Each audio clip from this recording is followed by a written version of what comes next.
Hello everyone, তোমরা সবাই কেমন আছো? আশা করছি তোমরা সবাই ভালো আছো। আজ একটা নতুন বছরের নতুন দিন, আজ পয়লা বৈশাখ। তাই আজকের দিনটা শুরু হবে একটু অন্যরকম। সকালে উঠেই তাই চলে গেছিলাম পুজো দিতে, কাছাকাছির মধ্যে কালীঘাটে। তো পুজো দেবো বলে সকালেই বেরিয়ে পড়েছিলাম এবং ফার্স্ট ট্রেনে। এখনও দেখো ভালো করে সকাল হয়নি, আমরা পৌঁছে গেছি কালীঘাট। আর এবারে পুজো দিতে গিয়ে কালীঘাটে এই নতুন জিনিসটা চোখে পড়লো। আগামীকালই নাকি এর নিউ উদ্বোধন হয়েছে, এই স্কাই ওভারটা হয়েছে। তো প্রথমে কালকেরই সবে মাত্র উদ্বোধন হয়েছে, আমরা ভাবলাম যাই হোক এর ভিতর দিকে যাওয়া যায়।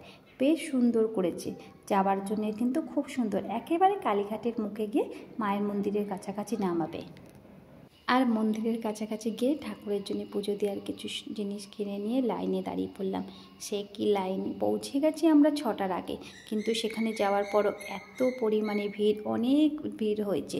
মানে ভোর থেকে সবাই লাইন দিয়েছে। আমরা 6টার সময় গিয়ে ভাবলাম খুব একটা ভিড় হবে না, কিন্তু বছরের প্রথম দিন পয়লা বৈশাখ বলে কথা, সকলেই সারা বছর সুস্থতা কামনার জন্য, ভালো থাকার জন্য মায়ের কাছে পুজো দিতে গেছে।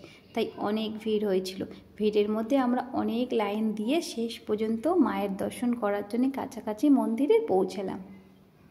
বছরের প্রথম দিনটা শুরু হলো মায়ের মন্দিরে পুজো দিয়ে, এবং সারা বছর যাতে সুস্থ থাকি, ভালো থাকে প্রতিটা মানুষ, এটাই কামনা করি।